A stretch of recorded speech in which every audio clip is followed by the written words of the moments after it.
My name is Kevin Henry. Over the next few moments, I'll take you through an overview of what is covered in the first domain of the exam outline. The first domain is security and risk management. It is noteworthy, however, to remember that many of the topics covered in one domain are also covered in other domains as well, perhaps from a different perspective or a different angle. In this domain, we look at the fundamentals of security. This is the first domain and sets out the foundation upon which the security program is built. One of those fundamentals is definitely risk management. In many cases, in security, we are attempting to address risk, to identify the risks we face, and make sure that those have been properly managed in accordance with the culture, regulations, and desires of management. A part of this is understanding what are the threats and modeling of the threats that we face every day, whether or not those threats are intentional or accidental. A core part of security management today is governance. It must be remembered that the whole purpose of a security program is to support the business. In the end, the objective of the CISSP is very much to align with business priorities and be able to incorporate security principles into the business. We must remember never to create a hindrance or an impediment to the business being able to operate in an effective and efficient way. Our job is to secure the business no matter which direction it is going and no matter which technologies it decides to use. We may not agree with that direction. We may not really like some of the technologies. However, our job is to support and secure the business as best we can. This requires proper oversight, and governance is a very important part of this. The reporting to management and understanding from management the direction that they would like the security program to go. In many cases today, we're bound by regulations, and compliance can actually make up a large part of a CISSP's job to ensure that we are compliant with best practices, standards, and regulations. As an information systems security professional, we are expected to behave in an ethical manner. However, ethics is a very difficult term, a term that is very much subject to personal interpretation. And in our organizations, we must encourage the adoption of ethical principles and make sure that those ethical principles are communicated so everyone is aware of their responsibilities in that regard. A core part of the foundation of security is always having policies in place that state what is management's intention, that provide the basis and authority for the implementation of the security program. And an important part of security is people and the security of personnel. Now let's look at each of the major areas within then the exam outline. These key areas of knowledge must be addressed by every CISSP. We can expect questions from every one of the key areas of knowledge. And as one way to measure whether or not we are ready for the exam is to ensure that we can explain and understand what each of these key areas of knowledge addresses. The first within this domain is to understand and apply the concepts of confidentiality, integrity, and availability. These three core terms have been used for over 40 years to describe what is information security, to give security a way that it can be measured, a way that it can be assessed, to ensure that security is delivering on a defined set of objectives. In fact, we could say that these three terms, confidentiality, integrity, and availability, actually describe the very core concept of what security really is, and provide a way then to report to management on the progress and development of the security program. The second of the key areas of knowledge within this domain is to apply security governance principles. We mentioned already the importance that security is aligned with business goals. If security is truly aligned with thinking strategically and is invested into helping the business to succeed, that is much more likely we'll have the senior management support we require. Security, like everything else, needs a budget, and that budget must be based on clearly defined deliverables. These are often described in a business case. And we must remember that the CISSP is the certification for security managers. We are expected to be able to manage a security department.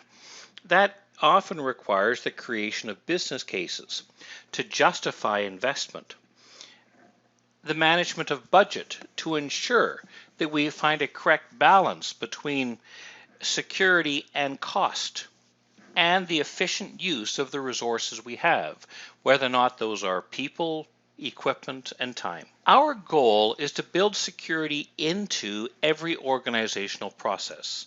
In the end, security is everybody's job, and every part of the organization must deliver a consistent level of security.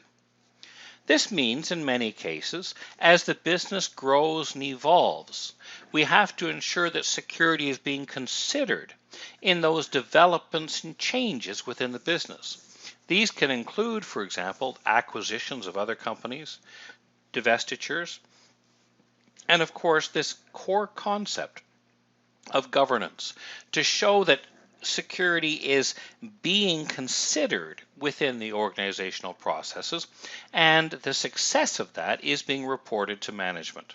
Security does not happen by magic. It must be somebody's job. We must have clearly defined security roles and responsibilities. Those roles vary according to a person's level of responsibility within the organization. But everyone must realize that security is actually a part of their job requirement. We'll look in later domains at system ownership and information ownership, and those that have a specific and higher level of responsibility for the protection of the information assets of the organization. One of the great things we have available today is a wealth of control frameworks, a wealth of proven standards that can be used when we put together a security program. The CISSP should consider the use of some of these control frameworks. They should be familiar with what frameworks and best practices are available, so those can be considered in developing then our security strategy, and from that security strategy, our security plan. Our responsibility as managers is to protect others from unreasonable harm. We should do what we can to exercise due care, to put in place the protective measures to try to avoid any type of a harmful situation to a person, the organization, a process, or the assets of the organization. To follow up with that, we should also exercise due diligence. Whereas due care is much more about trying to prevent and taking steps to try to ensure that adverse events don't happen, we have to, through due diligence, follow up and make sure that those controls are actually working effectively. A key area, and a lot of our work today, focuses on this idea of compliance, demonstrating that we are compliant or aligned with the various legislative and regulatory requirements we are faced with. A key area of this, of course, today are all of the regulations related to privacy and ensuring we protect the privacy of our employees, of our customers, and the privacy of the intellectual property of the organization. The CISSP, as a security manager, must understand the legal and regulatory environment we operate in. Very often, we operate in more than one country, and that means we have to be aware of the different cultures and different regulations that may exist in another area of operations. The CISSP should strive for an enterprise security program, one with a global viewpoint, attempts to ensure compliance with legal and regulatory issues no matter where in the world we operate. A key issue, of course, is computer crime, costing organizations in the billions of dollars every year. And whereas we will look at computer crime in more detail later on, we can see here already that we should be aware as part of our security management program to ensure that we've understood the types of crime and what steps we can take to try to avert or avoid some type of a breach. We need to protect our various forms of intellectual property, patents and trademarks, to ensure that we are ourselves following licensing agreements, but also making sure that those licensing agreements are also being followed up on. As we move data around the world, there are many different regulations that come into play. The area of transporter data flow quite often means that I could have a potential conflict between the ability to conduct business but still be compliant with the various regulations in different countries, especially where some of those regulations may actually contradict one another. One of the areas applying to this, of course, is the area of cryptography and the need to ensure that we have import and export controls in place to ensure we are not violating the laws of any one country, especially with the movement of cryptographically protected materials and cryptographic algorithms around the world. This includes algorithms that may be built into our hardware or software. We need to protect the privacy and ensure that we are in compliance with the regulations and reporting requirements about privacy issues, especially if we had some form of a suspected or very real data breach. Ethics are a person's personal beliefs of what is right and wrong, and those are very much based on that person's background, culture, religion, based on in many cases their perception of right and wrong. But for our organizations, we need to have an ethical stand, an ethical position where we can ensure that all of our employees know what is acceptable from our corporate or organizational perspective. How do we ensure that people are behaving in an ethical manner? That is through setting out what our ethical position is and making sure that is communicated with all of our staff. That should also be enforced through due diligence to make sure that people are abiding by those organizational ethical positions we have established. A key part of any security program is having policy. Developing a policy that states management's direction, that states in many cases the authority and the scope of the security program.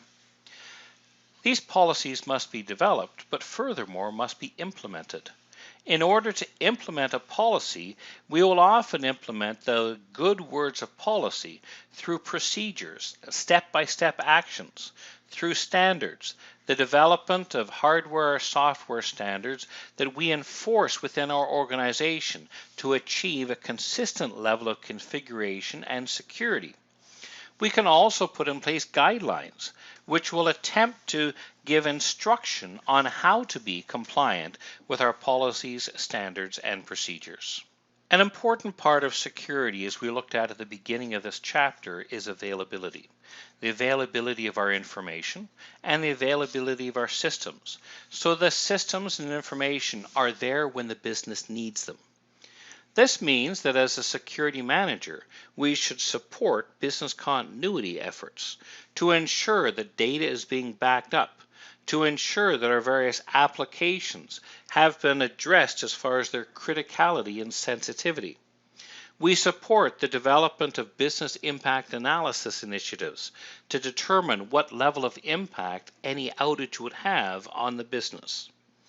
From this, we can support business continuity efforts, helping them in many cases to document what the scope of the project will be, as well as assisting in the creation of a business continuity plan. A key area of security is protecting our people, and we should have personnel security policies that deal with the entire development of staff from the day they're first hired through their various movements within the organization until the day they leave. This means that we do employment candidate screening.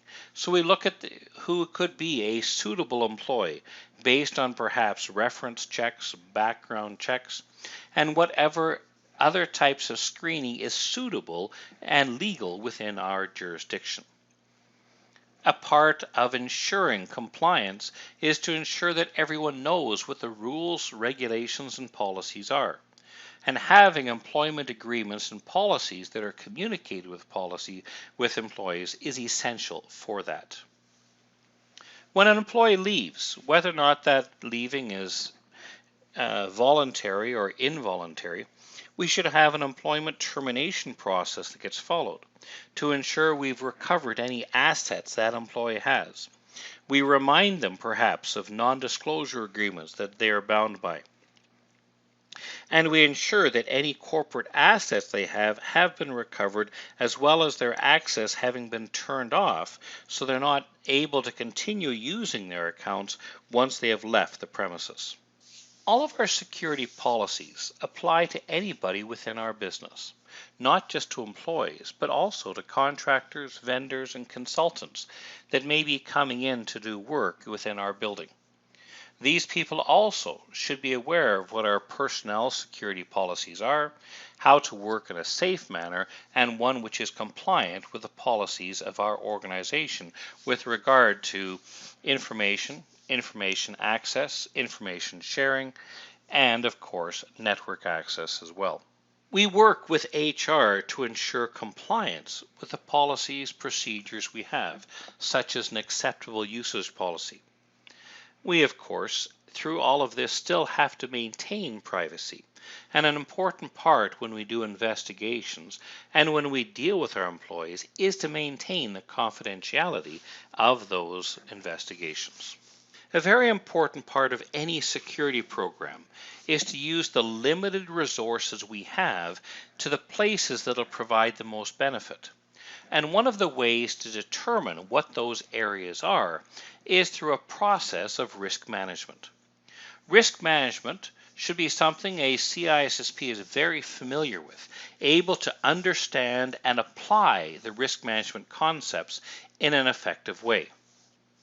This means being able to identify threats and vulnerabilities we may face, and from that being able to assess and analyze the levels of risk to the organization.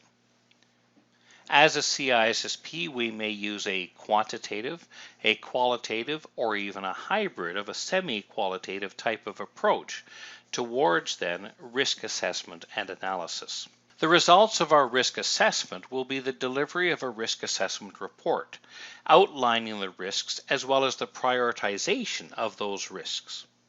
This will drive the selection of countermeasures and the decisions what to do about risks that are at an unacceptable level.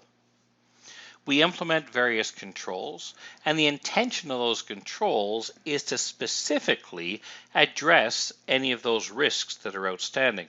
There are many different types of controls we use. Those which are much more proactive in nature, such as a preventative control, or those which are more reactive in nature, such as a detective or a corrective control. In understanding and applying risk management concepts, we will put in place controls that are designed to mitigate risk. However, almost no control is enough on its own. It requires regular monitoring and measurement to be able to determine the effectiveness of that control. We should do asset valuation and review the value of assets on a periodic basis, since an asset which was maybe insignificant before has now become critically important, where other assets which at one point were very important have faded in significance. This means we should adjust the risk management program to protect the areas that are most critical for the organization. We do regular reporting on the results of our risk assessments back to management, seeking for continuous improvement in how we then look after our security program. There are a number of different risk management frameworks we can use.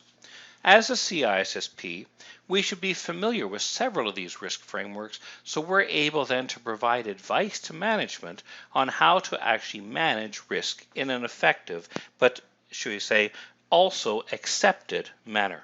Threat modeling takes a look at the attitude and the approach of a hacker.